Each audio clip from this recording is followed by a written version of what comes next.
The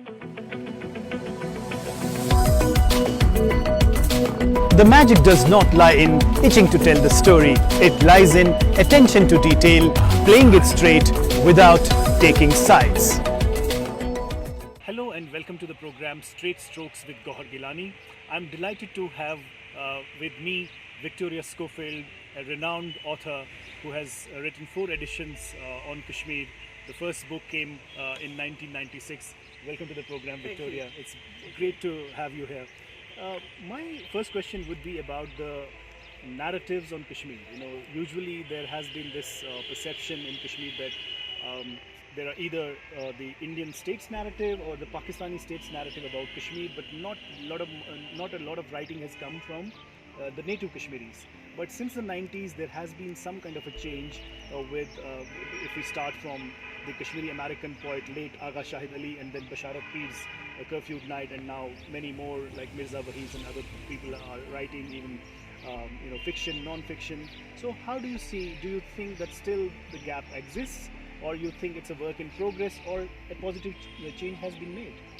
Well, I would definitely say I think it's a positive change. When I started writing on Kashmir, one of the difficulties was that I couldn't really find the Kashmiri voice. The texts I were referring to were either written by Pakistanis or they were written by Indians. And that, as a writer, when you're trying to encapsulate the history, makes it more difficult because you're aware you're looking at a subject from one particular perspective. And I think what I found initially was almost it leapt out at me, and the deeper I dug was that where is the Kashmiri voice?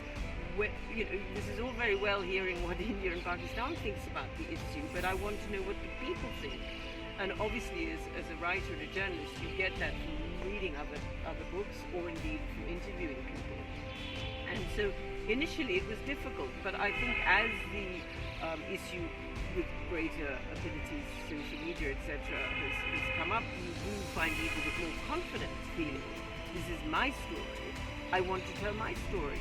And that's what you got, I think, with the really groundbreaking book, Basharat Pir's Curfewed Night, where suddenly you felt, well, this isn't just a one-sided account, because it mirrors how he thinks about his own life against the backdrop of what's happening. And then other writers have come on, and now almost, I think what is very good is that Kashmiris themselves have been empowered to take control of their history, of their lives. But what would you say that how Kashmiris been able to telegraph their message and sort of yell at the world that this is my story? How is international community or the intellectual community in the Western world responding to this new change? Well, I think they're responding positively because, again, when a book is written in a novel form, you can often write in novels what you can't necessarily write factually. That strikes a chord, and what we're looking for with all literature is a greater understanding, and you can get that through novels, you can get that through non-fiction. But it's very important because if you want people to understand what's going on, you've obviously got to hear an authentic voice. Mm-hmm. It's no good to hear a voice which has spent life in a greater comfort in another country. You need that voice to be indigenous. Mm-hmm. So Victoria, one more question. I think it's unfair if I don't mention that there has been a lot of writing on Kashmir by Kashmiris in other languages. For example, Urdu, Kashmiri, and there have been great poets from Mehjoor to even Rahman Rahi of today, and Mushtaq Kashmiri and others who have given voice to the voiceless in a way in their poetry. And there is a lot of writing in Kashmiri language and Urdu. But specifically talking about the English language narrative by the native Kashmiris, how do you see this transition? Well, I think what's remarkable is how good the English is of the Kashmiri writers. I mean, obviously it's wonderful to write in the vernacular, as we would call it, in your own language, but you will get a less wide readership, and by definition, I mean, that's just the way it is, that English is a very widely popular language that a lot of people read, so you're going to get a larger readership.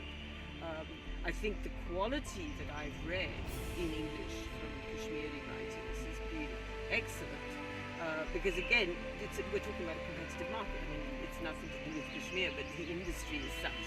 Book writing, it's very competitive, and a book that's not well written or the story just doesn't hold together is not going to sell in the same way that a book that's very compelling will sell. And as I say, I think that, to me, you asked whether there's more to be done, there's more to be written. Work in progress. Where, yes, it's a work in progress. When I'm not saying that there's enough, but I would say it's a very positive step, especially in the last 20 to 25 years since I've been following Kashmir literature, that I see this growing up of Kashmiris, young Kashmiris feeling empowered to write what they feel and what they think.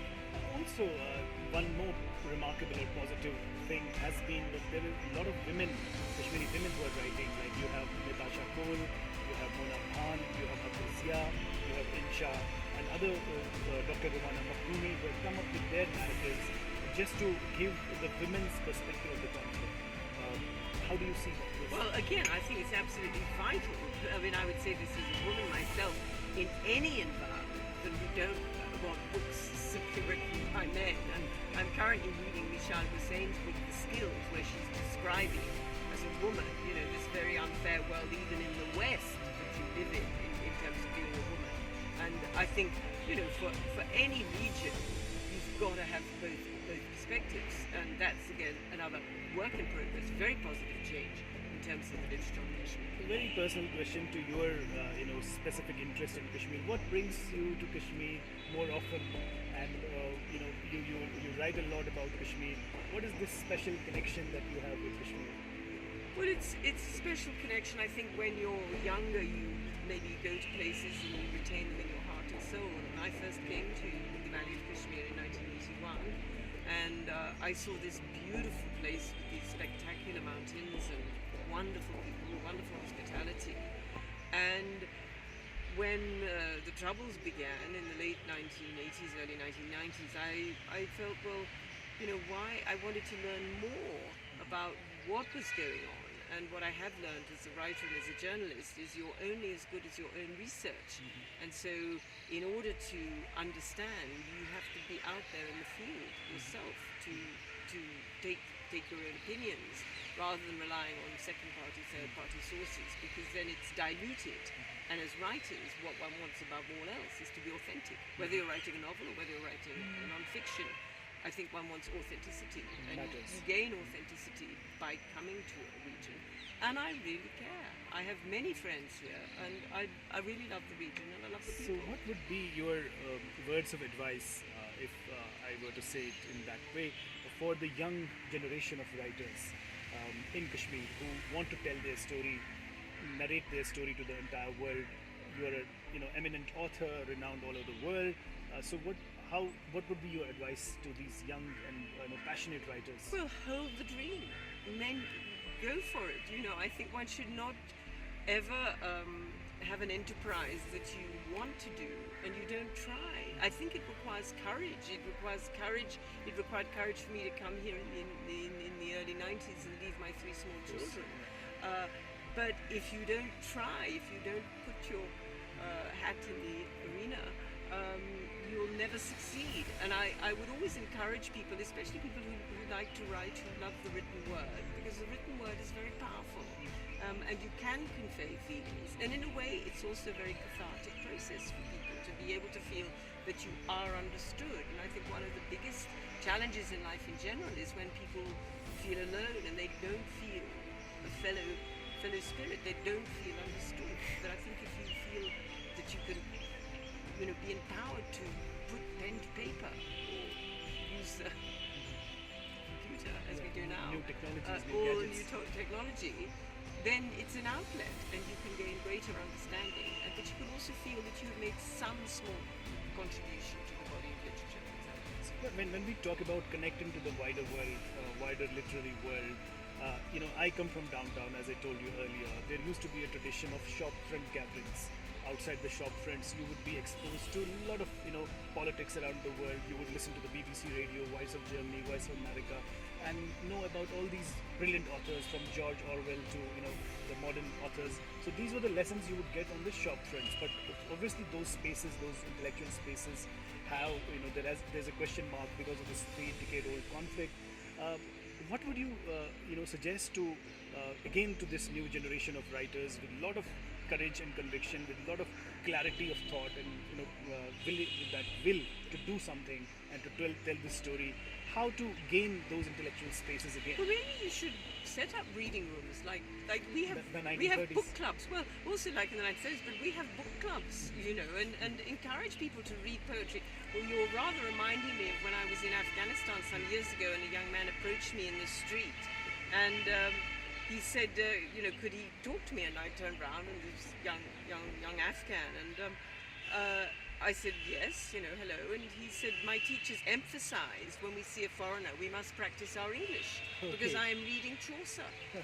And I thought that I love that idea that, that there's all that literature out there. So maybe that's what you should do. It's nothing controversial. Have a book club, get poetry out, because poetry, we're all taught to read Shakespeare. It has huge lessons in terms of writing and literature and style and content. So set up a book club. In George Orwell, when he talked about Why I Write, there were these 4 principles which he talked about: historical impulse and sheer egoism of a writer, and the other 2. And when in the 1930s there was this, the Spanish War was going on, the Great Depression, the Spanish Civil War, and the Great Depression, and here we had this kind of influence from the leftist. The reading room parties and other things going on, the uprising against the Maharaja, Dogra Maharaja, and then the 1989, and then came the 1989, the historic fall of the Berlin Wall, and here the armed struggle. So and now this new age of rebellion in Kashmir, the new language of resistance. How do you see this all in these? If we see what was happening globally and what was happening in Kashmir locally, even when the Afghan jihad was going on, and here there was something going on. Well, in I Kashmir. think one of the biggest mistakes is wanting to parachute into history.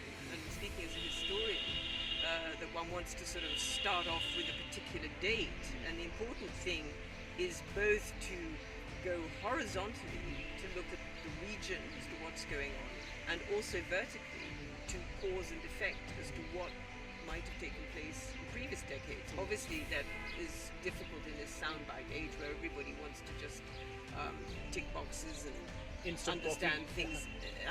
things sort of in a flash, but you can't really do that. And so I think for anyone wanting to understand what's taken place in the state of Jammu and Kashmir, they've got to go back in regional time, context.